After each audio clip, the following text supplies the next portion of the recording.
Welcome back to the show. You're still watching E Central. Now it's indeed a special show today because we're going to be joined by Nigerian architect and contemporary artist. Now, whose work delves into the intersection of art, architecture, and cultural commentary. Now, let me mention that his work has featured at exhibitions around the world, including the U.S. and London. Please join me welcoming Ibim Cookey. Good to have you on the show. Good to have you too. I mean, I have to ask you this, right? Because anytime I meet artists, I like to find out the source of, your inspiration, right? So what inspires your art on a daily, really? So I think my art is basically inspired by human interaction experiences. Okay. But now I'm really inspired by culture, history, and identity, especially from the part of Nigeria that I'm from. Interesting. You're from what part of Nigeria? You got to tell us that. I'm from Opobo. It's an island community in Rivers State.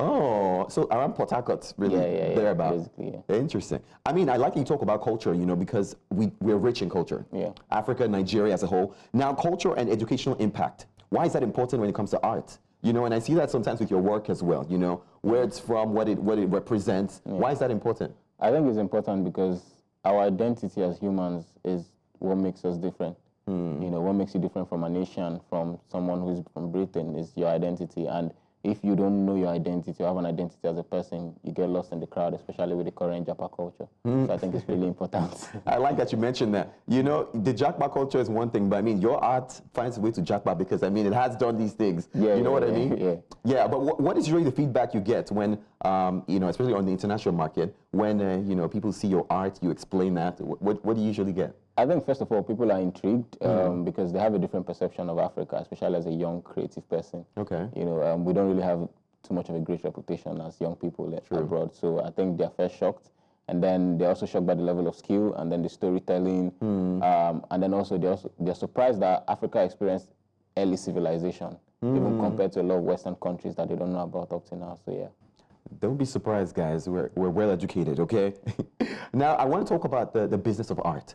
And I ask this a lot of times, because art is an expression. Sometimes you're enjoying it, you forget that you want to make money and put food on your table. Yeah. Would you say art pays? Do Nigerians appreciate? Do they spend money on art? What do you think? I would say it depends. Obviously, there are different kinds of arts. Okay. It also depends on the kind of artist you are and your accessibility. And I would say just a few percentage of Nigerians who appreciate and spend money on art. A lot of us also have to depend on the foreign market, which also helps us to export our art out there. But overall, I think Nigeria, we're getting to the place. It's just that we have a lot of problems to worry about, and then art comes sort of like secondary to, the problem of hunger, crime, and the rest of them. So, but other than that, I think Nigerians would appreciate art, especially if they're more enlightened. So I think we're getting there. I like that they're more enlightened, because I was going to ask next, what can change our perspective, What could change and encourage more Nigerians to appreciate and actually buy art? So you think it's just being more inspired, enlightened? No, I think it's just the kind of art we like, because there's art everywhere. There's our music, even our Owambe parties, our fashion industry. Everywhere in Nigeria there's art. Even our lingua franca, like in Lagos, the pidgin is different from the one in Port Harcourt. It's different from the one in Warri. So I think there's art everywhere, but our art would be better and people will appreciate it more if they also saw it as a form of investment, instead of just for leisure or just dashing money. Okay. You get, because art is actually an investment.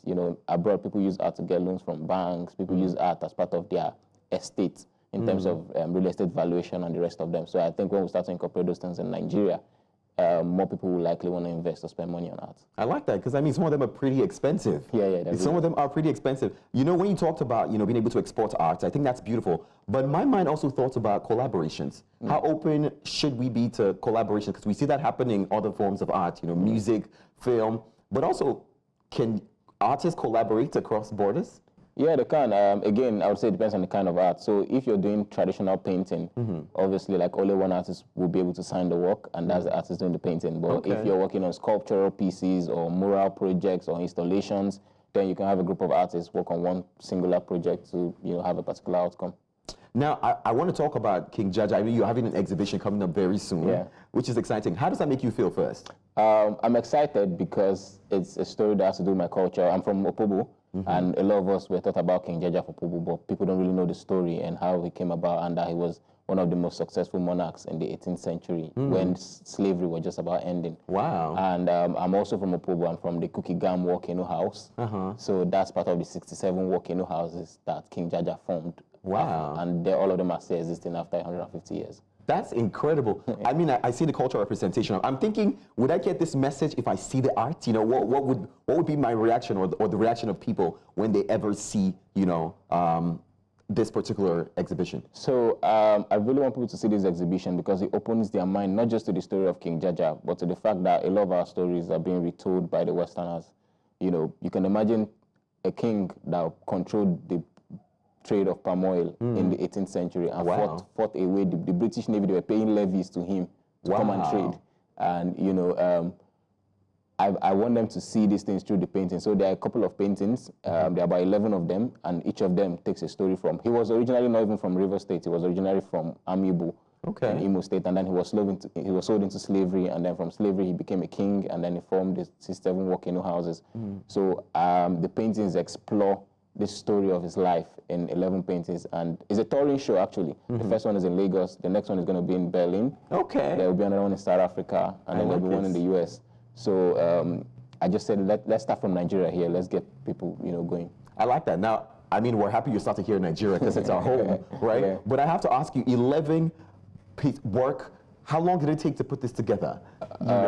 So the research work took a couple of months. Okay. But then the actual painting itself has taken about 7 months, because on an average I spend, say, roughly 3 weeks on one painting, about 200 hours. Wow. So yeah, they're very detailed paintings. A lot of investment you put into it yourself. Yeah. All right, now tell us, when is this happening? More details about people who, of course, want to go here in Nigeria, when it's happening and across the world. So it's happening on the first one in Nigeria here is happening on the 18th of January. That's this month? That's a few days, honestly. A few days on this Saturday at Alexis Gallery in Victoria Island, Lagos.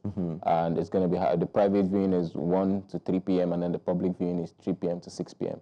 And then the show is going to run from 18th to the 1st of February. So obviously 18th is the opening day, but you can walk into the gallery and see it from that time to the 1st of February. I mean, that's very interesting. I mean, I'm excited that you're doing this here and you're doing it across the world as well, you know, worth celebrating. My final question to you would be for the younger generation of artists. What would you tell them, you know, to dream, especially when it comes to making money and also making an impact with their culture as well? Yeah, I'm not going to give you guys all these inspire to perspire, but basically I think like your inspiration should be from your environment. You know, the Western world is already taken. They have everything they already need. So the best thing to do is to develop your community here in Nigeria, and then from there the Westerners would, you know, want to take that culture and mirror it. So I think that's one thing. And the second thing is also see your creativity as a business. You know, it's not a side gig, it's not a hustle. It's like a full-time business. You know, if you want to make a living out of it, then you should treat it like a business, invest in it, make sure you brand, be professional about it. And when people see that you take it seriously, they'll take you seriously. All right. Michael, I'm about to ask how much they cost. Let me know what I'm up for when I come.